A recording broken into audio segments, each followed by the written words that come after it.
Assalamualaikum warahmatullahi wabarakatuh. Selamat pagi pemirsa. Kembali Anda bersama kami dalam program Dialog Editorial Pagi. Ya, hari ini mungkin editorial paginya agak sedikit terlambat sedikit begitu karena kebetulan narasumber saya hari ini ada ada sesuatu yang tidak bisa dijelaskan begitu pemirsa. Tapi kami tetap setia akan hadir untuk Anda tentunya dan sama seperti pagi-pagi di hari sebelumnya kita juga akan mengupas sebuah tema. Untuk itu hari ini khusus kami mengundang Ibu Dr. Jumiati, beliau Kepala Puskesmas Karangrejo. Sudah tahu pasti pemirsa gitu ya, apalagi yang di Karangrejo, oh, itu Bu Dokterku gitu ya. Tapi yang jelas hari ini kita tidak hanya akan membicarakan tentang eksistensinya Puskesmas Karangrejo, tapi ada sebuah inovasi terkait dengan layanan kesehatan Puskesmas Karangrejo di lapas kelas 2 Tarakan di masa pandemi COVID ini. Nah, ini tadi sebelum kita mulai live, saya sempat tanya ke Ibu Dr. Jumiati ini tentang apa sih inovasinya, seperti apa. Nah, ini nanti beliau akan menjelaskan lebih lanjut lagi. Tapi sebelum kita sapa dulu, Assalamualaikum. Waalaikumsalam. Apa kabar Bu Dokter? Alhamdulillah. Tetap sehat ya Bu Dokter ya? Sehat meskipun selalu. masa pandemi begini, tetap prokes kita harus utamakan. Betul. Dan kemudian juga imun, selalu happy Bu Dokter ya? Betul.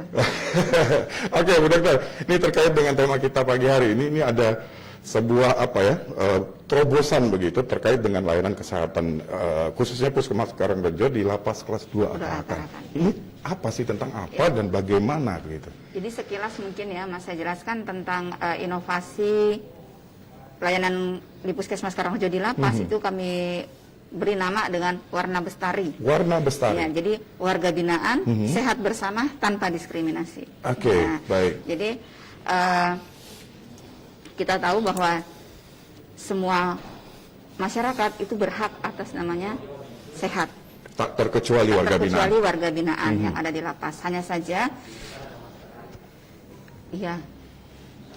memang kita akui kalau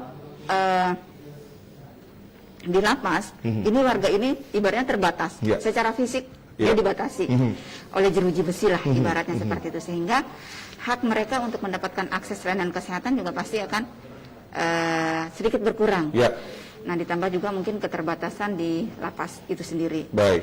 Sehingga, sehingga disitulah Puskesmas Karangrejo hadir untuk memberikan layanan kesehatan tanpa diskriminasi. Artinya baik dari dalam maupun di luar akan kami perlakukan sama. Oke, Bu Dokter, ini terobosan atau inovasi program ini, apakah memang dari pemerintah kota secara langsung begitu yang memberikan instruksi atau seperti apa, Bu Dokter? Jadi kalau instruksi secara langsung memang tidak ada, cuman berkaca bahwa Tarakan sampai dengan saat ini merupakan kota tertinggi untuk capaian kasus HIV positif di Kaltara. Nah, kemudian kita melihat bahwa di lapas kelas 2 Tarakan sendiri, mereka sebagian besar adalah karena narkoba. Tentu narkoba ini sedikit banyak rentan, mungkin bersinggungan dengan seks dan lain sebagainya. Oleh karena itu, kami terpanggil untuk melakukan layanan kesehatan, khususnya ketika kami pertama kali masuk adalah layanan HIV/AIDS. Baik. Oleh karena itu kami masuk mulai tahun 2016, layanan ini sudah ada. Sebelum tahun 2016, layanan ini sebenarnya sudah ada. Hanya saja belum settle, tidak seperti sekarang. Belum settle dalam arti belum rutin? Satu, waktunya belum bisa, istilahnya kapan kami sempat baru kami laksanakan. Kemudian yang kedua, belum terjadwal belum terjadwal dengan baik. Kemudian yang kedua juga layanannya belum one stop service. Kalau sekarang kami one stop service. Jadi mulai dari diperiksa, diambil darahnya, mulai dari pretestingnya, lalu di pretesting itu dikonseling sekalian, kemudian lakukan pemeriksaan tes darah. Kalau untuk yang ada kecurigaan TB, kita langsung juga cek dahaknya, kita cek juga tekanan darah dan sebagainya. Lalu kemudian kita lakukan pembacaan hasil. Seandainya misal nanti didapat masalah dari hasil itu, juga langsung akan kami obati, sehingga on that time berarti berarti pada saat itu juga. Nah, sementara sebelumnya tidak seperti itu, artinya membutuhkan waktu dan proses begitu sampai akhirnya kalau memang misalnya disinyalir memang positif TB, baru kemudian baru kemudian nanti kami ada tindak lanjut begitu. Jadi membutuhkan waktu, tidak seperti sekarang kita sudah one stop service melakukan pemeriksaannya. Memang pertama kali kami masuk terus terang dengan layanan HIV/AIDS, itu yang pertama kali. Karena seperti saya sampaikan, HIV/AIDS Tarakan ini tertinggi di kota Tarakan, Kaltara. Kemudian dengan kondisi yang lapas seperti itu, sehingga kami masuk dengan layanan HIV/AIDS. Nah, itu memang untuk layanan HIV/AIDS kita melibatkan banyak lintas profesi. Jadi mulai ada di dokter, ada perawat.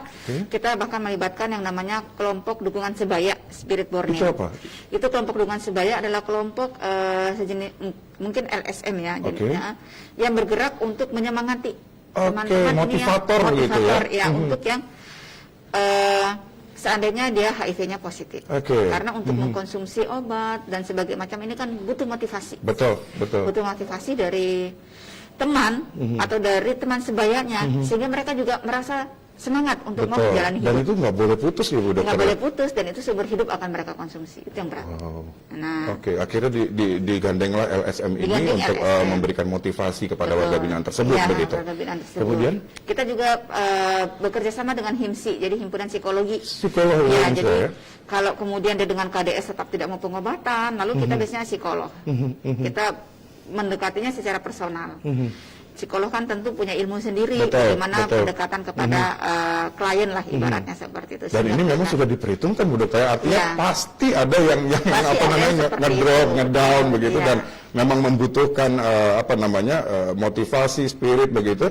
Kalau memang dari LSM tadi tidak mempan, memang butuh pakar ya begitu. Kita butuh HIMSI. Wow. Kemudian layanan ini kita kembangkan. Setelah kita melihat di tahun 2016 ke 2018, kita lihat bahwa dalam perjalanannya seiring dengan ada namanya SPM atau standar pelayanan minimal, di mana ada HIV, ada TB yang juga di dalamnya, akhirnya kita masuk layanan itu, termasuk PTM, penyakit tidak menular. Akhirnya kita masuk berbarengan, jadi TB itu masuk di 2018 bersamaan dengan PTM, penyakit tidak menular. Untuk yang napi-napi wanita, kita akan lakukan pemeriksaan IFA. Jadi ibaratnya sekalipun mereka secara fisik terbatas, tidak bisa kemana-mana, tapi layanan kesehatannya sama, tidak ada membedakan mereka di luar atau di dalam. Atau apakah juga mungkin untuk warga binaan yang wanita ada pelayanan kesehatan yang lebih spesifik? Kalau wanita kan berbeda dengan pria begitu, Bu Dokter. Apakah ada seperti itu? Ada spesifik yang kita berikan, yaitu untuk layanan pemeriksaan deteksi dini kanker payudara dan kanker serviks. Itu kita lakukan. Juga layanan screening untuk hipertensi, screening kencing manis, itu rutin kami lakukan kepada warga lapas binaan kelas 2 Tarakan. Artinya kalau yang tadi screening itu mungkin udah biasa, udah umum lah begitu ya, tapi memang ada pelayanan-pelayanan khusus seperti yang tadi Bu Dokter sebutkan. Baik, Bu Dokter, kenapa harus ke warga binaan, harus ke lapas? Sebenarnya kalau masyarakat umum juga apa bedanya begitu? Mereka juga membutuhkan pelayanan kesehatan seperti itu. Apakah karena ruang gerak gitu atau seperti apa sih sebenarnya alasannya? Jadi yang pertama tadi karena faktor berisiko mereka sebenarnya tinggi, yaitu sebagian besar pengguna narkoba. Mereka mungkin saja di luar tidak pernah memeriksakan diri karena merasa sehat. Akhirnya mereka tidak pernah periksa diri, dan mereka sebenarnya termasuk kelompok risiko tinggi pengguna narkoba. Nah, akhirnya kita mencoba masuk. Nah, kenapa spesial di lapas? Sebenarnya layanan ini kami buka setiap hari di Puskesmas Karangrejo. Jadi kita punya namanya klinik VCT atau layanan VCT. Di situ gratis, konseling gratis untuk pemeriksaan HIV. Kapan-kapan ke Karangrejo. Siapa tahu gitu ya, tidak ada maksudnya insya Allah. Amin. Kemudian untuk mengetahui status HIV seseorang, nah itu kita lakukan pemeriksaannya gratis. Nah, kenapa kemudian spesifik ke lapas? Karena faktor resikonya yang paling utama adalah mereka pengguna narkoba. Di luar kita tidak tahu seperti apa kelakuan mereka sebelum masuk ke dalam lapas. Nah, dan HIV ini kan tidak bisa dalam waktu 1 hari langsung muncul positif. Dia butuh 5 tahun baru kemudian positif. Artinya kan flashback sebelumnya. Gejalanya lebih lambat begitu. Lebih lama munculnya. Nah, makanya kenapa warga kelas 2A Tarakan yang kita terkesan kita kok fokus ke sana, karena untuk namanya mereka datang ke layanan kesehatan mereka sudah tidak mungkin, kecuali mereka benar-benar sakit. Harapan kita dengan kita masuk lebih awal, mereka tidak jatuh ke komplikasi. Dan yang lebih gawat lagi kalau sampai menularkan penyakit tersebut ke orang lain. Jangan sampai kejadian seperti itu. Oleh karena itu harus kita duluan, ibaratnya preventif promotifnya harus benar-benar kami jalankan sesuai dengan fungsi dari puskesmas itu sendiri. Baik, baik Bu Dokter, ini sekarang sudah mulai rutin ya, jadi Rutin. artinya sudah mulai terjadwal dengan baik.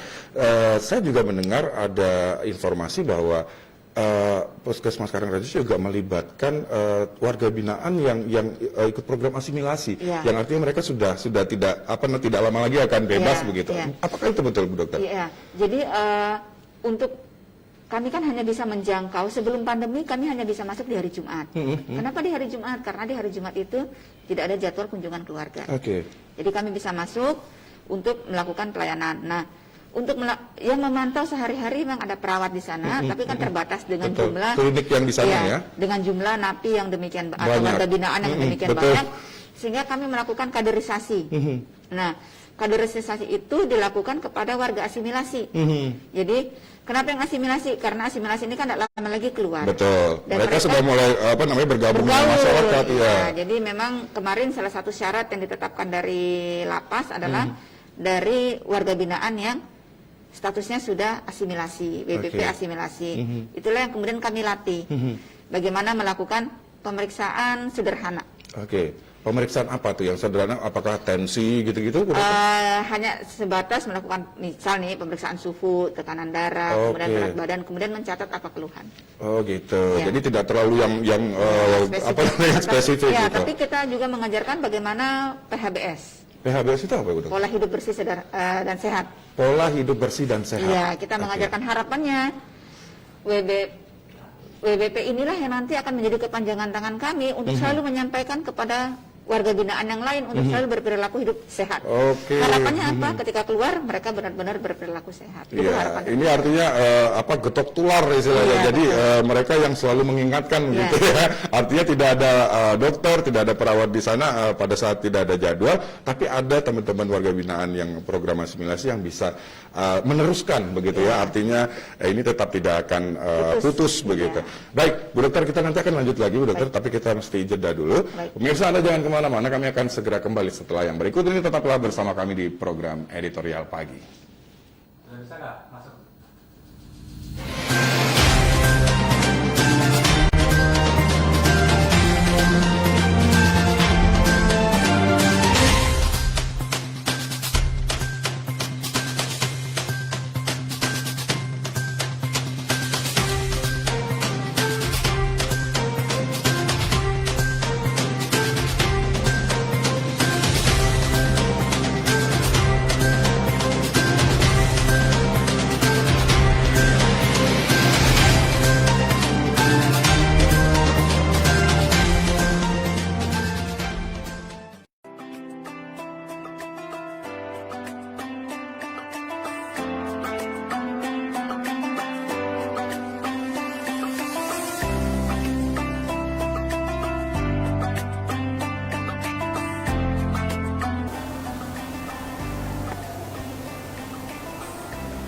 Assalamualaikum warahmatullahi wabarakatuh. Saya Alem Wijaya beserta keluarga besar Bank BTN Kantor Cabang Tarakan mengucapkan Marhaban ya Ramadan. Selamat datang bulan penuh keberkahan. Mari perbanyak ibadah serta kebaikan di bulan penuh berkah dengan tetap memperhatikan protokol kesehatan. Mohon maaf lahir dan batin. Selamat menjalankan ibadah puasa Ramadan 1442 Hijriah. Wallahul muwafiq ila aqwamit thoriq. Wassalamualaikum warahmatullahi wabarakatuh.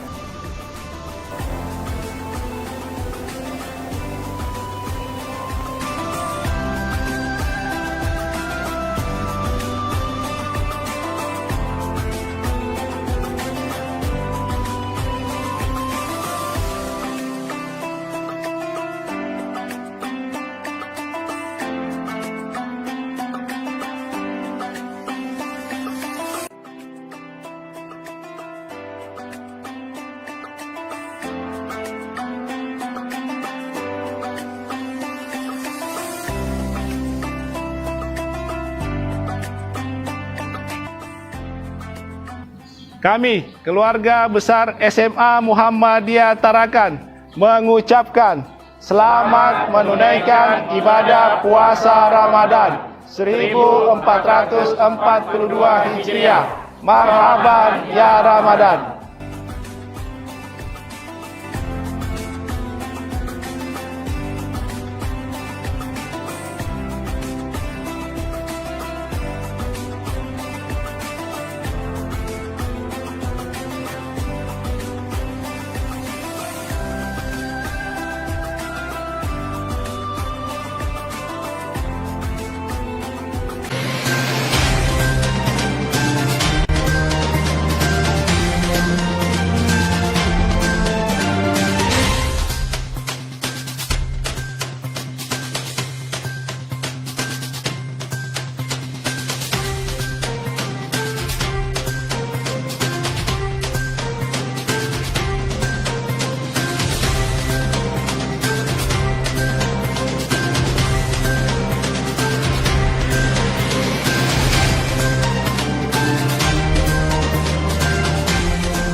Baik pemirsa, terima kasih untuk kesetiaan Anda tentunya masih bersama kami di program Dialog Editorial Pagi. Dan tentunya saya masih bersama Dr. Jumiati, Kepala Puskesmas Karangrejo. Dan kita masih membahas tadi terkait layanan kesehatan Puskesmas Karangrejo di Lapas Kelas 2 Tarakan. Dan di masa pandemi lagi, ini harus semakin semakin intens mungkin ya Bu Dokter ya. Apakah memang ada perubahan nggak sebelum pandemi dan sesudah kita menjalani pandemi saat ini? Jadi sebelum pandemi itu memang kami pelayanannya cuma bisanya di hari Jumat. Kenapa pilihannya di hari Jumat? Karena tidak ada kunjungan keluarga. Nah, setelah pandemi karena kunjungan keluarga ditiadakan dari kebijakan lapas, sehingga waktu kami lebih fleksibel untuk masuk. Tapi artinya tidak ada was-was dan kekhawatiran untuk itu? Nah, memang kami juga bekerja sama dengan lapas dan dinas kesehatan. Jadi untuk semua napi baru yang akan masuk dilakukan pemeriksaan. Tetap di swab? Pemeriksaannya memang kemarin awalnya cuma RDT, cuman antibody, RDT antibody. Namun terakhir kita pakai swab. Pakai swab sudah. Jadi sekarang sudah lebih aman dan juga baik warga binaannya dan juga teman-teman dokter dan perawat dari Puskesmas Karangrejo juga merasa aman begitu untuk memberikan pelayanan lebih maksimal begitu dokternya. Dokter, ini program ini, inovasi ini, apakah ada di daerah lain di Indonesia selain Kota Tarakan? Mungkin loh ya, kalau dia sebenarnya kan program ini sepanjang ada lapas, ada juga puskesmas pembinanya dan pastinya ada itu ya tetap. Bisa ya. Dan tapi program yang persis seperti ini ada nggak Bu Dokter? Saya nggak bisa memastikan Mas untuk yang itu ya. Tapi kita kayaknya belum pernah dengar ya, artinya belum pernah terdengar ada informasi bahwa program ini juga dilakukan di tempat lain begitu di daerah lain. Nah, katakanlah begitu, kita ini aja deh, pede aja Bu Dokter. Ini jadi program pertama dan satu-satunya di Indonesia, katakanlah demikian begitu. Apakah kemudian ada tujuan lain dari program ini selain untuk memberikan pelayanan pada warga binaan, untuk kegiatan atau program-program lain ada nggak Bu Dokter?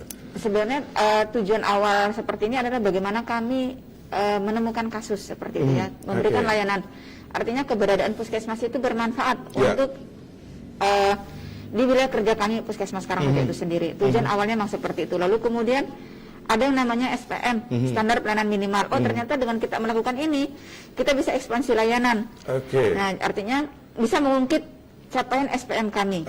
Dan tujuan dari SDGs, jadi tujuan dari layanan kesehatan secara umum yang sudah ditandatangani Indonesia ya. Nah, itu bisa tercapai dan alhamdulillah memang dari hasil capaian kami bisa lebih baik gitu. Nah, kemudian tentu kemudian ada pengembangan, ada seperti kompetisi inovasi layanan publik dan kami merasa ini kan bisa nih gitu. Sesuai kriteria kami masuk karena sedikit unik gitu ya, karena bukan sedikit unik banget gitu artinya. Karena ini lapas dan kami juga membina kader yang notabene bukan orang kesehatan. Kami latih agar bisa menjadi kader kesehatan. Oleh karena itu juga mohon doanya Mas, mudah-mudahan kami bisa nanti paling tidak masuk kami tidak muluk-muluk, paling tidak bisa dimasuk di 99 sebagai inovasi layanan publik. Amin, pastinya harus kita insya Allah pasti bisa mengharumkan nama Kota Tarakan. Dan saya yakin selama ada Bu Dr. Jumiati di situ, insya Allah diijabah doanya. Ya mudah-mudahan, tapi yang jelas di luar dari itu bahwa pelayanan ini memang khusus diberikan untuk warga binaan dan kemudian juga jadi ini jadi pekerjaan tambahan dong Bu Dokter untuk teman-teman dokter dan perawat. Karena sebenarnya kan ruh dari layanan adalah promotif preventif untuk kami di Puskesmas. Jadi insya Allah dengan seperti ini tidak menambah sebenarnya layanan kami. Ikhlas saja gitu Bu Dokter ya. Insya Allah ya, karena memang itulah tujuan keberadaan tenaga kesehatan yang ada, memberikan manfaat. Lalu kemudian ada kurang di sana sini, ya tentu itu jadi bahan masukan dan juga perbaikan untuk kami. Iya, ini artinya begini. Tapi nanti di akhir-akhir deh saya mau tanya, karena kita ada kasus di Indonesia ya terkait dengan tenaga kesehatan yang luar biasa banget. Tapi saya akan tanyakan itu nanti di akhir. Tolong disiapkan jawabannya Bu Dokter. Kita masih di tema ini dulu. Bu Dokter, ini kan pelayanan yang diberikan seperti pemeriksaan HIV, kemudian TB, kemudian juga penyakit tidak menular begitu. Nah, ini apakah nanti kedepannya ada lagi pemeriksaan lain begitu yang lebih spesifik begitu? Ya. Ke depan pasti kami akan terus kembangkan layanan kami untuk warga binaan Lapas Kelas 2 Tarakan, seiring dengan mungkin contoh ya Mas ya, kalau untuk sekarang itu untuk pemeriksaan darah, jadi tidak perlu lagi warga binaannya yang ke puskesmas khusus untuk HIV dan AIDS ya. Untuk mulai pengobatan kan pasti butuh pemeriksaan darah, itu cukup diambil oleh tenaga kesehatan di sana lalu dibawa. Jadi yang bergerak adalah kami, bukan warga binaannya, karena tentu ketika warga binaan keluar dari lapas itu kan butuh pengawalan dan sebagainya macamnya ya. Nah itu adalah bentuk layanan-layanan yang berusaha terus-menerus kami kembangkan. Kedepannya ini masih dalam sedikit bocoran mungkin. Jadi kedepannya kami berharap ini kan bisa masuk dengan jiwa.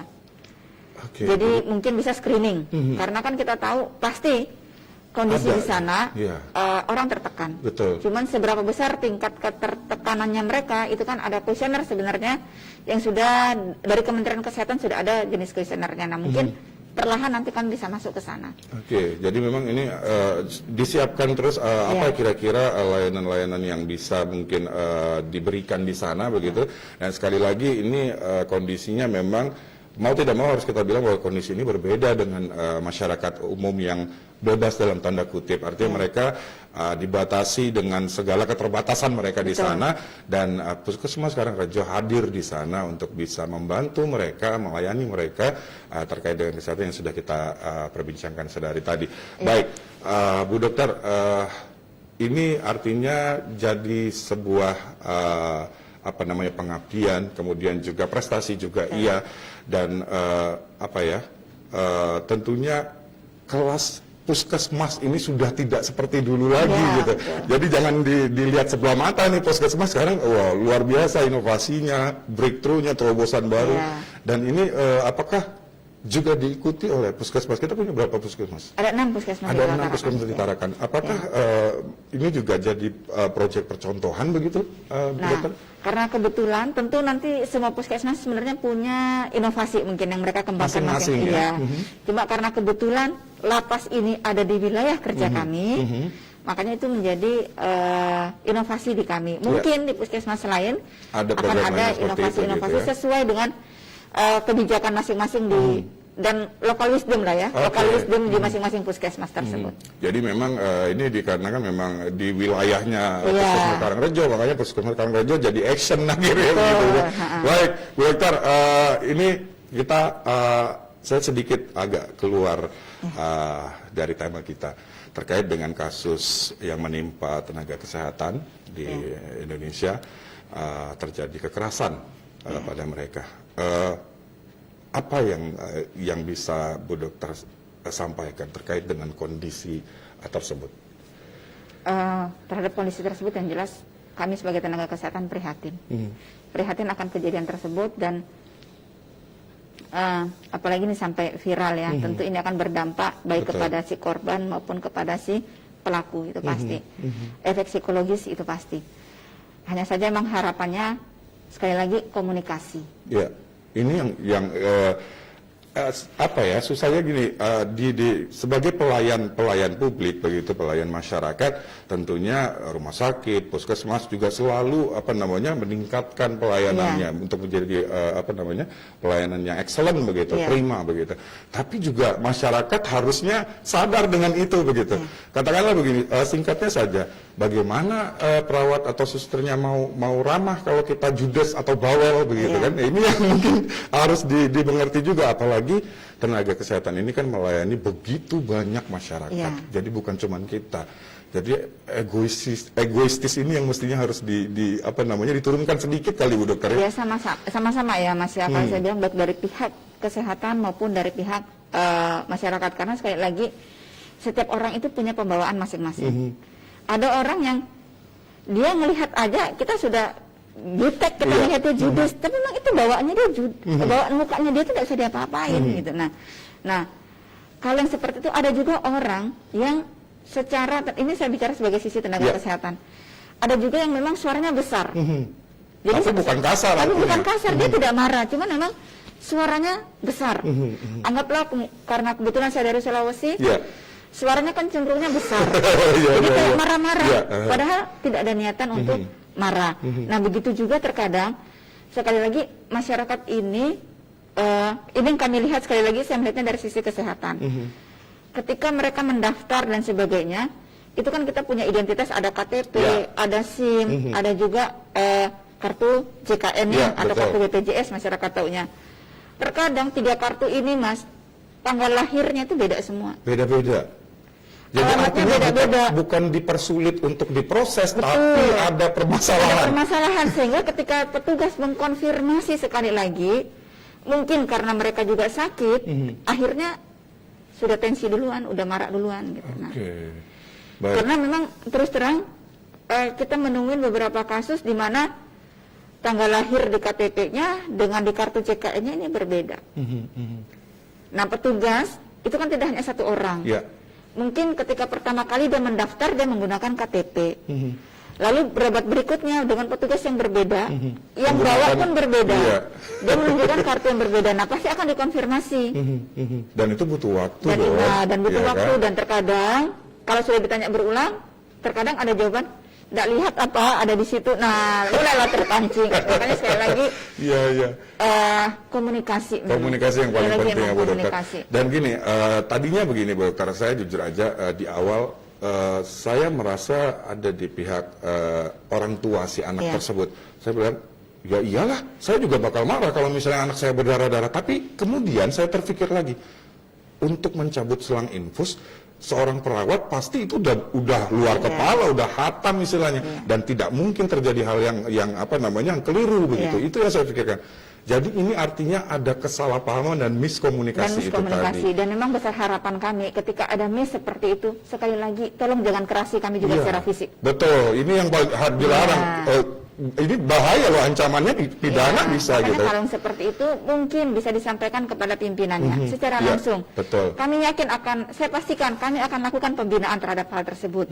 Tapi kalau sudah bunyi kekerasan fisik, Ya, ini tidak bisa itu ditolerir. tidak bisa ditolerir. Karena bagaimana mungkin kami akan bisa memberikan pelayanan kalau kami sendiri merasa tidak aman. Betul. Kita takut nanti kami dipukul. Iya. Baik, Bu Dokter, ini kembali masih tentang hal tersebut. Apakah juga setelah melihat kondisi tersebut, Bu Dokter juga sama teman-teman di Puskesmas Karangrejo juga memberikan masukan atau wejangan begitu terkait hal tersebut? Kami tidak bosan-bosannya memang selalu Mas menyampaikan untuk sekali lagi pelayanan itu agar teman-teman yang melayani itu bisa sebisa mungkin, seramah mungkin.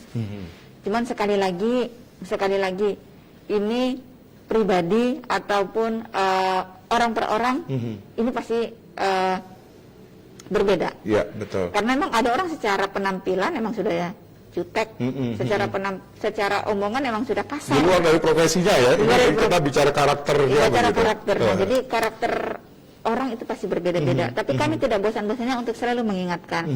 Saya selalu menyampaikan memang kalau memang kita tahu bahwa karakter kita ini kasar, karakter kita ini suara kita keras, sekalipun kita tidak bermaksud untuk kasar. Iya. Sekali lagi kami tidak bermaksud untuk kasar.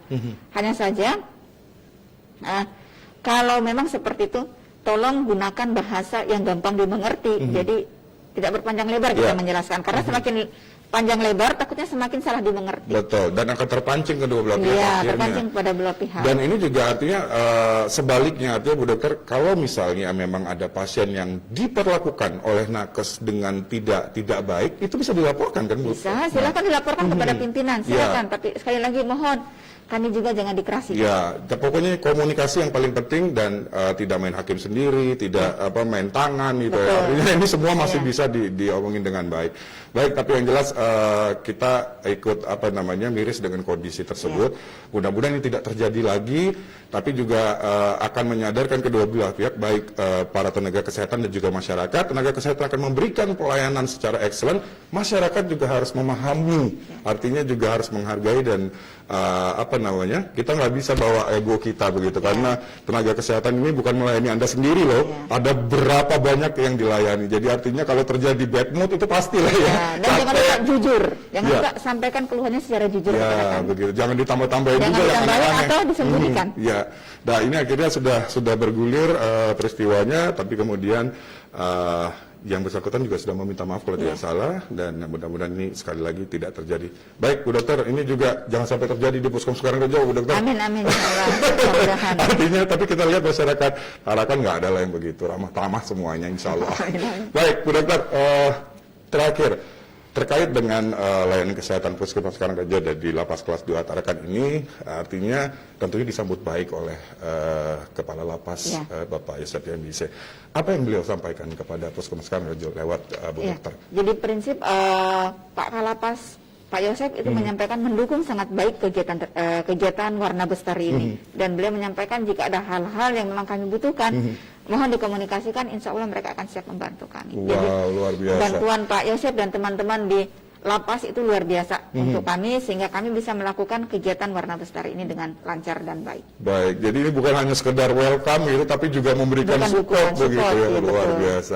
Baik, ini tentunya nanti kita berharapnya sih programnya akan berjalan dengan lancar, dan yang paling penting mohon doanya seluruh masyarakat Kota Tarakan, khususnya di wilayah Karangrejo yang sering ke Puskesmas, mudah-mudahan nanti Puskesmas Karangrejo bisa meraih prestasi begitu, mengharumkan nama Kota Tarakan, mengharumkan nama Puskesmas Karangrejo. Baik, mudah-mudahan seperti itu. Bu Dokter, terima kasih banyak kehadirannya hari ini, dan mudah-mudahan apa yang sudah kita perbincangkan ini tadi paling tidak bisa bermanfaat untuk semua masyarakat pemirsa Tarakan TV khususnya. Sekali lagi terima kasih Bu Dokter, salam buat keluarga, salam buat teman-teman di Puskesmas Karangrejo juga. Baik, pemirsa, demikian tadi akhir perbincangan saya bersama Ibu Dokter Jumiati, Kepala Puskesmas Karangrejo. Dan sekali lagi kami berharap mudah-mudahan apa yang sudah kami perbincangkan menjadi value tambahan untuk wawasan Anda. Kami akan hadir lagi esok tentunya dengan tema yang berbeda. Saya Rio Bayu beserta seluruh kru dan kerabat kerja yang bertugas mengucapkan terima kasih atas perhatian dan kebersamaan Anda. Assalamualaikum warahmatullahi wabarakatuh. Selamat siang, selamat berpuasa. Sampai jumpa.